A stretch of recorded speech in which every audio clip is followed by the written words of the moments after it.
네, 오늘 함께 나눌 말씀은 5장 16절, 신명기 5장 16절, 17절 두 절 말씀 보겠습니다. 제가 갖고 있는 성경은 270페이지에 있습니다. 신명기 5장 16절, 17절 말씀, 두 절 말씀 보겠습니다. 같이 봉독하겠습니다.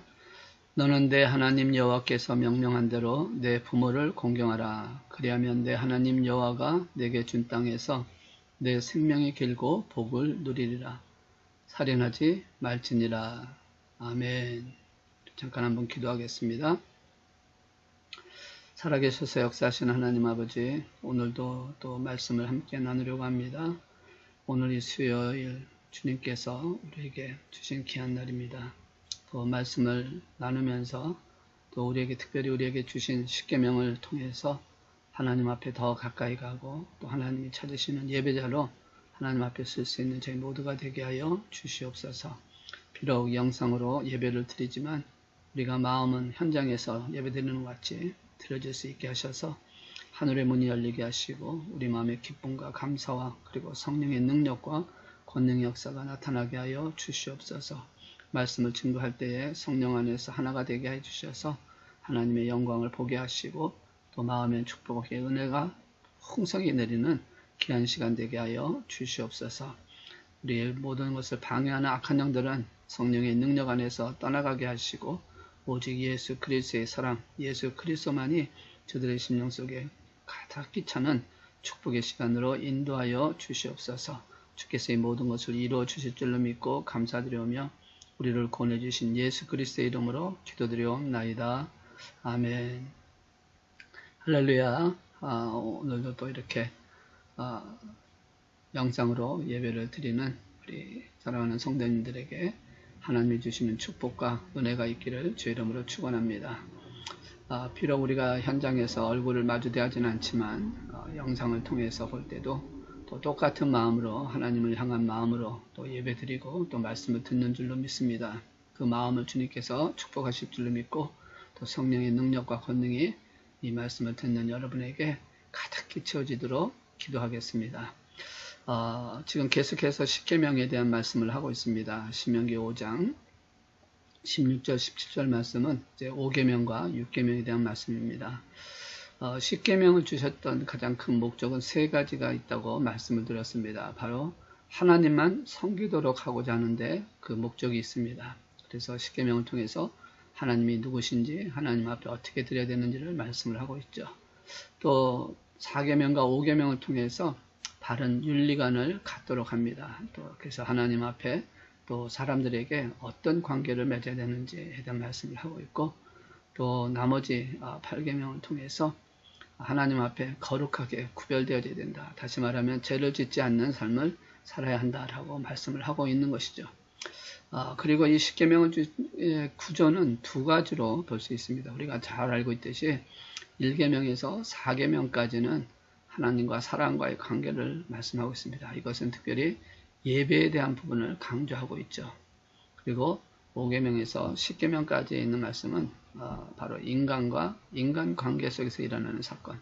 그래서 사실은 이것을 통해서 예배자의 모습을 말씀을 하고 있다고 볼 수가 있습니다. 지난주까지 4계명까지 있는 말씀을 나눴습니다.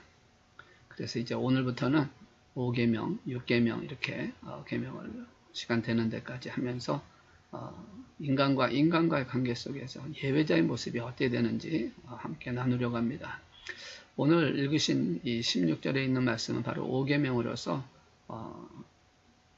인간과의 관계 속에서 나오는 제일 첫 번째 계명입니다. 그런데 이 5계명은 다른 계명과 달리 하나님의 약속이 포함되어 있다는 것이죠. 그래서 보시면 너는 내 하나님 여호와께서 명령한 대로 내 부모를 공경하라. 그리고 그 다음에 그리하면이라는 단어를 집어넣고 있습니다.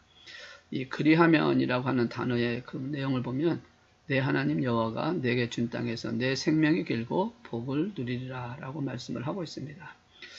지금도 그러하지만 장수하는 것, 생명이 긴다는 것은 큰 복으로 생각을 합니다. 오래 사는 것 참 좋은 것이죠. 그러나 꼭 복이다 라고 말하기도 좀 사실은 어떤 면에서 좀 부담이 되는 것도 있습니다. 물론 이 복은 하나님이 주시는 축복 속의 하나이기 때문에 오래 사시는 건 복이 되겠죠. 그러나 만약에 자녀들이 참 어려운 가운데 있는 모습을 본다든지 또 육신의 질병을 갖고 고통스러워하면서 시간을 갖고 있다든지 어떻게 이런 거 보면 어떤 면에서는 또 이것이 꼭 복이 아닐 수도 있다라는 생각을 해봅니다. 16절에 있는 말씀이 바로 그런 말씀입니다. 그리하면 내 하나님 여호와가 내게 준 땅에서 내 생명이 길고 복을 누리라 하는 것은 장수하는 것만이 아니라 그 안에서 장수하는 그 삶 과정 속에서 자녀들도 또 건강도 이런 모든 것들이 하나님 은혜 안에서 복을 누릴 수 있는 것이 되어진다라고 말씀을 하시는 것이죠. 그러니까 결과적으로 이것은 장수하는 복만이 아니라 전적인 삶에 대한 하나님 앞에 드려지는 자의 삶에 대한 복을 말씀을 하는 것입니다. 근데 이것을 누구에게 주겠느냐? 형통하고 풍성하고 또 기쁘고 감사하고 하는 이런 복을 누구에게 주겠느냐? 오늘 말씀 통해서 보시면 내 부모를 공경하는 자에게 주시겠다. 효도하는 자에게 주시겠다라고 말씀을 하고 있다라는 것이죠. 에베소서 6장 1절에서 3절에 있는 말씀 보시면 이런 말씀이 나옵니다. 우리 여러분이 잘 알고 있듯이 이 말씀 보시면 자녀들아 주 안에서 너희 부모에게 순종하라. 이것이 옳으니라. 내 아버지와 어머니를 공경하라. 이것은 약속하기 있는 첫 계명이니 이로써 네가 잘되고 땅에서 장수하리라 라고 말씀을 하고 있습니다. 부모 공경이야말로 약속이 있는 첫 계명이다. 다시 말해서 하나님의 약속을 꼭 이루게 하신다. 하나님의 약속 꼭 지키신 하나님이시기 때문에 그 약속을 주시겠다라고 말씀하는 것입니다. 자, 그러면 오늘 우리가 인간과의 관계 속에서 부모님을 공경하는 것이 그럼 어떻게 하는 것이 부모를 공경하는 것인가? 잠깐 한번 살펴보고자 합니다. 자, 16절에 있는 말씀 보시면은 분명히 말씀합니다. 너는 내 하나님 여호와께서 명령한 대로 내 부모를 공경하라. 여기서 공경하라라는 이 단어는 히브리 말로 카바드라는 뜻을 말하고 있는데요. 이 카바드라고 하는 단어의 뜻은 무겁다라는 뜻입니다. 부모를 무겁게 여긴다라고 하는 것은 오해하지 마시기 바랍니다. 이것은 오해스럽게 여긴다, 부담스럽게 여긴다가 아니라 무겁다라는 이 말은 인정하겠다, 존중하겠다, 귀하게 여긴다라는 그런 뜻을 갖고 있는 것입니다. 요새 젊은이들의 흐름을 보면 부모를 좀 부담스러워합니다. 물론 코로나 바이러스로 인해서 지금 여러 가지 상황 속에서 가족이 함께 모여서 생활하고 또 가족과 함께 하는 것을 이렇게 해서 지금 이제 조금 차이가 되긴 됐지만 그럼에도 불구하고 사실 젊은 사람들 또 자녀들이 부모에 대해서 부담스러워하는 것은 사실이라는 것이죠. 어떤 자녀들은 심지어 부끄러워까지 하는 그런 자녀들도 있는 것을 보게 됩니다. 물론 부모가 참 지식이 있고 또 재물이 있고 또 외모도 있고 또 여러 가지 상황이 좋으면 그러지 않는데 좀 힘들게 또 어렵게 또 이렇게 사는 부모를 가진 자녀들은 어떻게 보면 부모를 부끄럽게 여기는 자도 있다라는 것이죠. 그런데 그런 자들은 하나님이 귀하게 또 그들을 존귀하게 하지 여기지 않는다라는 것이죠. 분명히 성경은 말씀합니다. 부모를 무겁게 여기라, 공경하라라고 말씀합니다. 근데 이 카바드라고 하는 이 공경하라고 하는 이 단어는 하나님께 쓰는 단어라는 것이죠. 그런데 이 단어를 부모에게 같이 사용하고 있다는 것은 부모를 마치 하나님 대하듯이 존귀하게 존중하라는 것입니다. 이 존귀와 존중은 무슨 말입니까? 말씀에 귀를 기울이고 순종하라는 그런 뜻이죠. 하나님 앞에 존경하라고 하는, 공경하라고 하는 것은 하나님을 말씀에 귀를 기울이고 하나님께 순종하라는 뜻처럼 부모님을 인정하고 말씀에 기울여서 절대 순종하라는 뜻을 포함하고 있다는 것입니다. 부모에게 순종, 존중히 여길 줄 아는 자만이 하나님을 소중히 여길 수 있다고 해도 간이 아닐 것입니다. 눈에 보이는 부모님을 효도하고 충성할 줄 모르는 그런 사람이 어떻게 눈에 보이지 않은 하나님께 효도하고 충성할 수 있겠냐라는 것이죠. 다시 말하면 하나님 말씀에 순종할 수 있겠냐라는 것입니다. 눈에 보이는 부모에게 소홀히하는 자녀가 어떻게 하나님 아버지를 제대로 모실 수 있겠냐라는 것입니다. 부모를 공경하고 효도하는 자만이 하나님께 참된 충성을 드릴 수 있다는 것처럼 바로 부모를 공경하는 것은 부모를 무겁게 여기는 존귀하게 존중히 여기고 충성하고 순종하는 것에 대해야 된다. 그래서 두 번째가 바로 순종하는 것입니다. 우리 아까도 봉독했지만 에베소 6장 1절을 보시면 자녀들아 주 안에서 너희 부모에게 순종하라 라고 말씀을 하고 있다는 것이죠. 진정으로 부모를 소중히 여기면 부모의 말씀에 절대적으로 순종할 수밖에 없다는 것입니다. 물론 절대적으로 순종하기가 어려운 경우가 없다는 게 아닙니다. 있습니다. 부모가 나보다 못해 보일 수 있기 때문에 그렇습니다. 시대적인 감각이 떨어집니다. 학력이 작습니다. 지혜도 없습니다. 또 여러 가지 상황 속에서 자신과 비교할 수 없을 만큼 되어 있습니다. 특별히 우리 이민사회에서 참 그렇습니다. 우리 부모들은 한국에서 참 어려운 가운데 지나면서 어떤 경우에는 공부를 했다 할지라도 미국적인 사고방식이 아니라 한국적인 사고방식의 공부를 했기 때문에 또 그런 것 때문에 참 많이 힘들고 있는데 비교할 수 없을 때가 있죠. 그럼에도 불구하고 부모를 인정하는 자가 되어야 한다는 것이죠. 왜 그렇습니까? 인생을 먼저 사신 분이고 또한 지혜를 경험한 분이기 때문에 그렇습니다. 그리고 나에게 생명을 주신 분 아닙니까? 우리 부모를 통해서 우리가 태어나지 않았습니까? 그래서 외적이나 인간적인 모습을 비교하는 것이 아니라 하나님의 사랑과 은혜를 먼저 보아야 한다는 것입니다. 그래서 이 부모를 공경해야 한다는 것이죠. 상황과 외적인 부분과 여러 가지 보고서 부모를 경멸하지 말고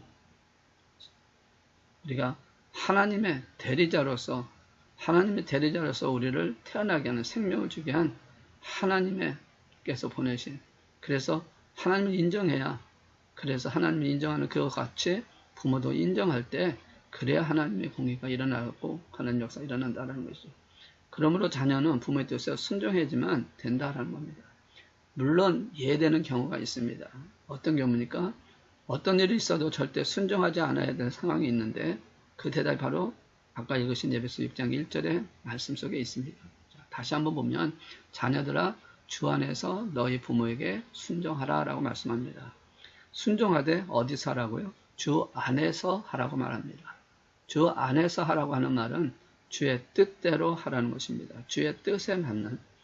그래서 이 주 안에서 순종하라는 것은 주님의 뜻 안에서 하는 것인데 기본적으로 자녀가 부모에게 순종하는 것을 포함했지만 그러나 순종하지 못할 경우가 바로 뭐냐면 바로 주님 안에서 주의 뜻이 아닌 것이 할 때는 거기에 순종할 수 없다라고 하는 말씀을 하는 것입니다. 만약에 부모가 안 믿을 경우에 부모는 분명히 자녀들에게 이렇게 얘기할 수 있습니다. 너 왜 교회 나가냐? 나가지 말라라고 할 것입니다. 반대할 것입니다. 그럼 그 말에 순종해야 되는 것입니까? 아니라는 것이죠. 왜냐하면 그것은 하나님의 뜻이 아니기 때문에 그렇습니다. 부모가 나는 교회 안 간다고 해서 부모에게 그럼 당신은 교회 안 가니까 그렇게 하십시오라고 해야 되는 것이냐? 그렇지 않다라는 것이죠. 그것은 하나님의 뜻이 아니기 때문에 우리는 부모를 전도해야 될 힘이 있고 또 그래서 그것을 위해서 하나님의 말씀 안에서 하나님의 뜻에 순종해서 부모의 뜻을 거역해야 될 상황이 있다라는 것이죠. 우리는 하나님의 뜻을 구하는 것이 굉장히 중요하다는 것입니다. 그러니까 여기서 주 안에서라고 하는 이 단어는 바로 구원과 영생을 얻는 일에 대해서는 양보하지 말아야 된다는 것을 포함하고 있습니다. 무슨 일이 있어도 부모의 뜻을 거역해서라도 나의 신앙, 부모에게 전도해야 한다는 것이죠. 나의 신앙도 지켜야 되겠고 부모를 전도해야 되는 것이 맞다는 것입니다. 가끔 이런 분을 만난 적이 있습니다. 부모 때문에, 가족 때문에 교회 나가는 것이 힘들다라고 얘기합니다. 구원받는 것, 그 다음에 영생을 얻는 것, 이것은 절대 양보해서는 안 되는 사건입니다. 부모가 너무 완강하고 거부하면 부모는 어떻게 됩니까? 그것을 거절했을 때, 순종하지 않을 때 부모는 지옥으로 가고 나는 천국 간다라고 하는 개념이 될 수 있다는 것이죠. 그래서 우리는 어떻게 하든 부모에게 순종하는데 다만 구원과 생명의 문제만큼은 절대적으로 순종하지 말라는 것입니다. 나는 교회 안 가겠다. 너만 가라라고 해서 그것을 받아들이고 나만 교회 가고 부모에게 전도하지 않는 것, 이것은 심각한 문제가 되어줄 수 있다는 것이죠. 부모에게 순종하는 것이 아닙니다. 하나님이 원하시는 순종은 그것이 아니라는 것이죠. 영혼 구원에 대해서는 생명의 문제는 절대적으로 순종해서 부모가 그 구원하는 일에 초점을 맞춰서 우리가 순종해야 한다는 것이죠. 반드시 복음을 전해 생명을 구원한다는 각오가 있어야 한다는 것입니다. 그래서 전적으로 우리가 주 안에서 하나님의 뜻 안에서 순종하는 자가 되어야 된다는 것입니다. 그리고 부모를 공경해야 되는 것은 때가 있다라는 것을 우리가 알아야 한다는 것이죠. 후회하기 전에 해야 한다는 것입니다. 어느 책에서 읽었던 기억이 납니다. 10계명 중 9계명은 내가 지키고자 하는 그 마음만 먹게 되면 언제든지 지킬 수 있습니다. 그런데 한 계명만큼은 그러지 않다라는 것이죠. 그 때가 지나면 하고 싶은 마음이 있어도 할 수가 없다라는 것입니다. 자, 무슨 말인지 여러분 벌써 느끼셨을 겁니다. 바로 부모를 공경하는 것입니다. 이 부모를 공경하는 것은 10계명의 5계명인 부모를 공경하는 것은 부모님이 살아 계실 때만 가능하다는 것이죠. 저는 저희 부모님이나 저희 아내의 부모도 다 이미 하나님의 부르심을 받고 하나님께로 가서 저희는 이 땅에 부모님이 계시지 않습니다. 그래서 이제는 공경하고 싶은 마음이 아무리 생겨도 공경할 수가 없다라는 것이죠. 지금 여러분 가운데 부모님이 계시는 분이 있으면 잘 공경하시기를 주의 이름으로 축복합니다. 왜냐하면 지나면 소용이 없다라는 것이죠. 또 지나면 후회하게 되어줄 수 있다라는 것입니다. 사실 지금 젊었을 때에는 부모의 마음을 잘 모릅니다. 그리고 결혼을 해서 가정을 꾸미고 자녀가 나오고 자녀가 자라면서 또 결혼을 하게 되고 이런 상황 속에 겪으면서 부모의 마음을 알게 된다는 것이죠.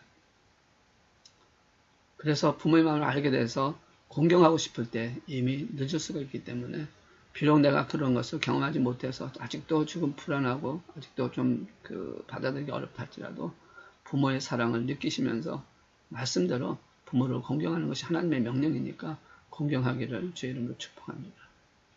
그렇게 될 때 하나님의 역사식을 통해서 우리가 예배자의 그 기본적인 삶을 살아갈 수 있게 되어진다는 것이죠.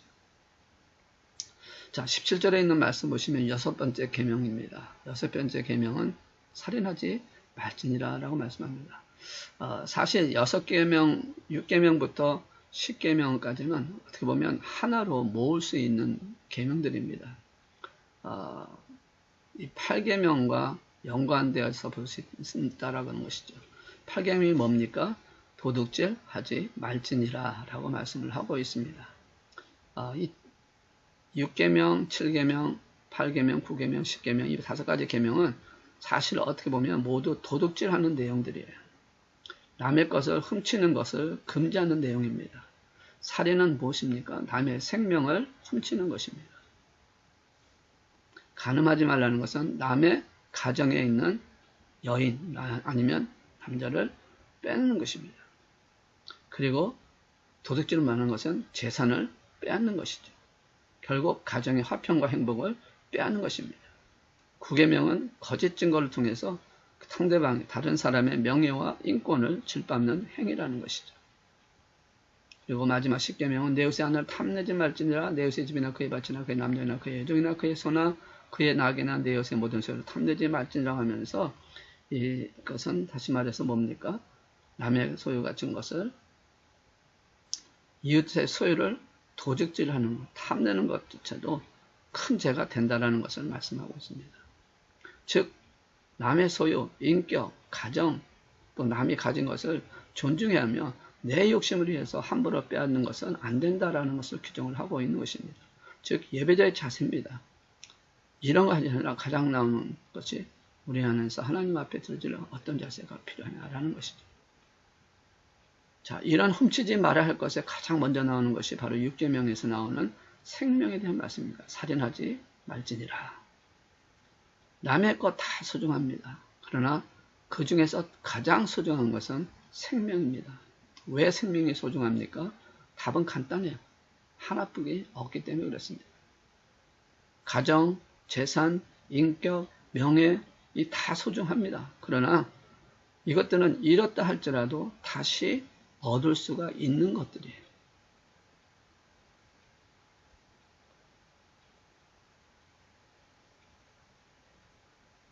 가정, 배우자도 뭐 이러면 안 되겠지만 가정과 배우자도 사실 다시 얻을 수 있는 것입니다. 그러나 생명만큼은 그렇지 않다는 것이죠. 잃으면 다시 찾을 수가 없습니다. 그래서 남의 것 중에서 가장 소중한 것이 무엇입니까? 생명이라는 것이죠. 그러므로 생명은 그 어떤 이유로도 빼앗거나 해쳐서는 안 된다라는 말씀입니다. 그리고 더 중요한 이유를 성경은 이렇게 말씀하고 있습니다. 창세기 2장 7절에 있는 말씀 보시면 여호와 하나님이 땅의 흙으로 사람을 지으시고 생기를 그 코에 불어넣으시니 사람이 생명이 되니라 라고 말씀합니다. 이게 무슨 말입니까? 인간의 생명을 하나님이 만드셨다는 것이죠. 하나님이 주신 것이라고 말씀합니다. 다시 말하면 인간의 생명은 인간의 소유가 아니라 하나님의 소유란 말이에요. 생명이 하나님께 속한 것이라는 겁니다. 내 생명이든 나의 생명이든 사람이 제 마음대로 해서는 안 된다는 것을 기억을 해야 한다는 것입니다. 생명은 하나님의 영역에 있습니다. 그러므로 살해는 하나님의 영역을 침범하는 것이 되어지는 것입니다. 자살도 마찬가지입니다. 자신만 자살하는 것도 심각한 문제인데 자녀들까지 자살의 도구로 쓰는 그런 사람들을 신문에서 가끔 보는데요. 이건 정말 하나님 앞에 범죄하는 것이에요. 여러분, 자녀도 내 것이 아닙니다. 하나님의 것입니다. 자신의 생명을 안 바꾸면서 남의 생명을 찾는 살인은 더 큰 죄가 되어진다는 것이죠. 그럼 왜 이런 일들이 일어납니까? 왜 살인합니까? 왜 자살합니까? 그 이유를 성경에서는 여러 가지로 말씀하는데 몇 가지를 보시면 무엇보다 우리가 이 말씀을 통해서 살인하지 말라는 것은 이것을 우리가 없애면 됩니다. 이것을 죽이면 되는 것입니다. 첫째는 분노와 미움과 시기에서 살인하게 된다는 것이죠. 창세기에 보시면 가인이 자기 동생 아벨을 살해하는 장면이 나옵니다. 첫 번째 살인이죠. 왜 살해했습니까? 분노와 시기와 미움입니다. 하나님 앞에 제사를 지냈는데 자기 동생 제사는 받는데 자기 건 안 받았다는 것이죠. 자기의 잘못을 알고 죄를 고백하고 회개하는 마음으로 그래서 하나님 원하시는 대로 제사 지내면 되는데 그것을 미워한 겁니다. 화가 난 겁니다. 시기한 겁니다. 질투가 난 것이에요. 그래서 자기의 동생인 아벨을 죽이는 사건을 이뤘다는 것이죠. 또 성경은 복수심에 의해서 살인하고 있는 장면을 또한 설명하고 있습니다. 창세기 4장 23절에 있는 말씀 보시면 이런 말씀이 나옵니다. 라멕의 아내들이여 이르되 아다와 실라여 내 목소리를 들으라. 라멕의 아내들이여 내 말을 들으라. 나의 상처로 말미암아 내가 사람을 죽였고 나의 상황으로 말미암아 소년을 죽었도다. 여기 보면 상처로 말미암아 상황으로 말미암아는 단어가 나오는데 이게 무슨 말입니까? 복수심이에요. 자기에게 상처 준 것에 대해서 원수를 갖겠다는 겁니다.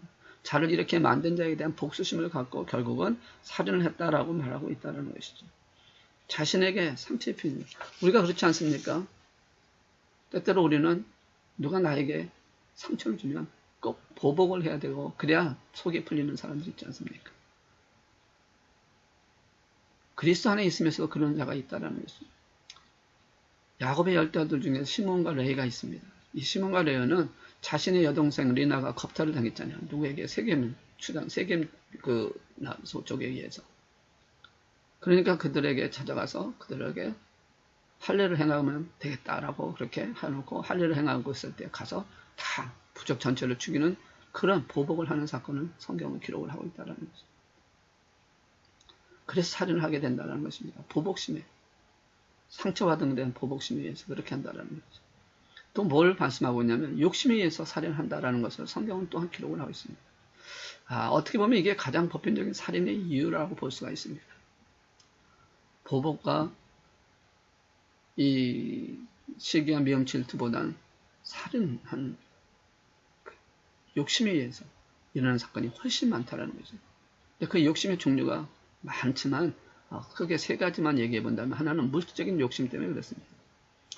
그 대표적인 예가 이스라엘의 아합왕이 예를 들 수가 있는데 이 아합왕이 나봇의 포도원을 갖고 싶었어요. 자기가 많이 갖고 있지 않습니까? 그런데 그 나봇의 포도원이 그렇게 욕심이 난 거예요. 물질 욕심이 납니다. 그래서 그것 때문에 끙끙 앓고 있으니까 그의 아내였던 이세벨이 계교를 통해서 나봇을 죽이고 그것을 빼앗지 않습니까? 또 권력에 의해서는 욕심이 있습니다. 사사기 9장에 보면 기드온의 아들이 그 아들 중에 아비멜렉이 왕이 되기 위해서 자기 형제 70명을 독살하는 그 장면이 나옵니다. 권력, 왕이 되고 싶은 마음에. 또 다윗의 아들이었던 압살롬도 왕이 되고자 하는 마음으로 자기 아버지를 죽이려고 하는 계획을 만들어가고 있지 않습니까? 권력욕에 의해서 살인하게 되어진다는 거죠. 또 뭘 말씀하냐면 성적인 욕심 때문에 또 살인하게 됐다는 것이죠. 하나님의 마음에 합당했던 다윗이 성적인 욕심 때문에, 그래서 우리아의 아내에 대한 성적인 욕심 때문에 결국 우리아를 전쟁에 나가 죽게 하는, 물론 자기가 직접 죽이지는 않았지만 죽게 하는 그 일을 만들었던 사건을 우리에게 말씀하고 있지 않습니까? 이렇게 욕심은 살인하게 되는 가장 보편적인 이유라는 것입니다. 그리고 성경은 살인에 대한 방법도 여러 가지로 말씀하고 있는데 몇 가지를 보면 직접 죽이는 경우가 있습니다. 가인이 아벨을 직접 죽인 것처럼 죽이는 살인 사건이라는 것이죠. 그러니까 우리는 대부분이 살인 그러면 직접 죽이는 것만 살인하고 생각하기 때문에 우리는 나는 괜찮다라고 얘기를 할지 모릅니다. 이렇게 죽이는 자가 없습니다. 많지 않지 않습니까? 그래서 나하고는 상관없는 계명이다. 나하고는 사람이 죽지 않았다라고 그렇게 생각할 수 있을지 모르지만 정말 그럴까요? 성경은 그 죽이는 그 유형에 대해서 또 말씀합니다. 요한일서 3장 15절에 있는 말씀 보니까 이렇게 말씀을 하고 있습니다. 그 형제를 미워하는 자마다 살인하는 자니 살인하는 자마다 영생이 그 속에 거하지 아니하는 것을 너희가 아는 바라 라고 말씀합니다. 형제를 미워하는 자, 미움으로 사람을 죽인다고 말씀하는 것입니다. 형제를 미워하는 것이 살인이라고 말씀하고 있다. 그렇다면 우리도 살인하고 있다라는 것이 있다라는 것입니다. 미워하는 사람이 있다면 그것은 곧 살인하는 것이라고 말씀하는 것이에요.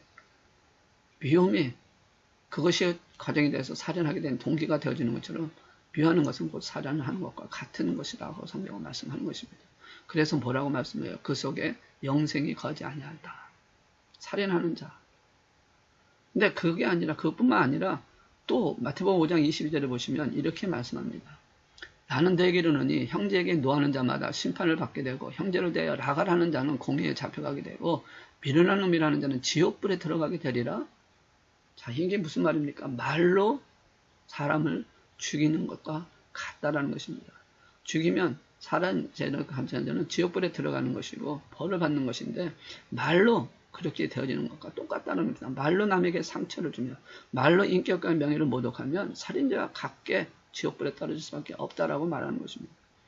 이것은 우리를 더 많은 살인죄를 지고 있는 모습이라고 성경은 표현하고 있는 것이에요. 비유하는 것은 한두 사람으로 될 수 있으면 모르지만 어떻게 보면 말하는 것으로 죽이는 것은 더 많지 않겠습니까? 교회 안에서, 교회 밖에서 함부로 우리가 내뱉는 말이 얼마나 많습니까? 흉보수도 있고요. 구설수를 낼 수도 있고 없는 말도 지어서 뭐뭐 하더라, 뭐뭐 하더라 이런 식으로 말하는 이 모든 자체가 결국 남을 죽이는 살인과 같다라는 것입니다. 그래서 이 말 한마디로 지옥불에 떨어질 수 있다라는 것을 말씀하면서 말을 조심하라고 말씀하는 것이죠. 또 그뿐만 아니라 스스로 자신을 죽이는 가룟유다 같이 자살하는 것을 보게 된다는 것이죠. 이 살인도 이 자살도 하나님의 주권에 대한 도전이고 그래서 하나님이 직접 심판하신다고 말씀하는 것입니다. 참으로 큰 죄라고 말씀하는 것입니다. 창세기 9장 5절을 보시면 분명히 이렇게 표현하고 있습니다. 내가 반드시 너희의 피, 곧 너희의 생명의 피를 찾으리니 짐승이면 그 짐승에게서 사람이나 사람의 형제면 그에게서 그의 생명을 찾으리라. 여러분, 우리가 다른 사람의 피를 흘리면 하나님도 반드시 우리의 피를 흘리게 하시겠다고 말씀합니다. 살인은 용서할 수 없는 것이라고 말씀합니다. 그래서 계시록 21장에 보시면 지옥불에, 영원한 불에 떨어진다고 말씀합니다. 생명은 소중한 것이므로 함부로 해서는 안 된다는 것입니다. 우리가 직접적으로 사람을 죽이지 아니한다처럼 미움으로 사람을 죽일 수 있고 말로도 사람을 죽일 수가 있고 자기 자신을 죽이는 것도 결국은 그것도 살인이라고 말씀하고 있다면 오늘 우리는 이것을 어떻게 해야 되겠습니까? 생명은 하나님께 속해 있는 것이기 때문에 우리는 이 생명을 하나님께 드려야 한다는 것입니다. 뺏거나 버리는 것이 아니라 하나님께 드리는 삶을 살아갈 때, 다시 말해서 하나님 앞에 예배자로 드려줄 때 하나뿐이 내 생명을 하나님께 드립니다. 하나님의 말씀대로 순종하겠습니다. 하나님 뜻대로 살아가겠습니다. 라고 보여주는 그 삶. 하나님이 우리를 사랑해서 예수님을 이 땅에 주셔서 십자가의 죽음으로 자신의 사랑을 보여주신 것처럼 우리도 하나님을 사랑하기 위해서 내 생명을 하나님께 드리는 것이 되어질 때, 바로 다시 말해서 하나님, 내 생명은 하나님의 것입니다. 하나님의 뜻대로 세워지겠습니다. 하나님 말씀대로 순종하겠습니다. 라고 하나님께 드려지는 것이 바로 이것을 지키는 자의 삶의 모습이라고 말씀합니다. 여러분, 우리가 잘 알고 있듯이 아브라함이 이삭을 번제물로 드리려고 했을 때, 그래서 제단에 올려놓고 칼로 잡으려고 할 때 하나님께서 그에게 말씀하신 것을 우리가 너무 잘 알고 있지 않습니까? 내가 이제야 네가 나를 경외하는 것을 알겠다. 여러분, 그 이전에 이미 아브라함은 하나님을 경외했던 자의 삶을 살았습니다. 그런데 자신의 아들, 어떻게 보면 가장 사랑스럽고 가장 귀하게 여기는 자기 생명과 같은 아들 이삭을 하나님 앞에 드리려고자 하는 그 마음이 하나님을 경외하는 자를 인정받은 것처럼, 오늘 우리가 하나님 앞에 생명, 살인하지 말라는 것은 바로 내 자신을 하나님께 드려지는 것을 말씀합니다. 다른 사람의 문제가 아니라 내 자신을 하나님 앞에 드려지는, 내 마음을 하나님 앞에 드려지고자 하는 그것을 우리에게 말씀하고 있다는 것입니다. 참된 예배자로 하나님 말씀에 순종하며 하나님의 뜻을 구하며, 그래서 어떠한 상황 속에서도 미움이나 아니면 욕심이나 아니면 권력욕이나 이런 것으로 인해서 세상적인 욕심을 찾는 게 아니라 영혼 구원을 위해서, 한 영혼을 위해서라도 내 자신을 통해서 하나님 앞에 드려주고 내 생명을 하나님께 드리면서 하나님의 말씀대로 살아가는 그런 자가 되어질 때 하나님께서는 그를 높이 얻으시고 그렇게 드리는 예배자를 주께서 받으신다라고 하는 말씀을 하고 있는 것입니다.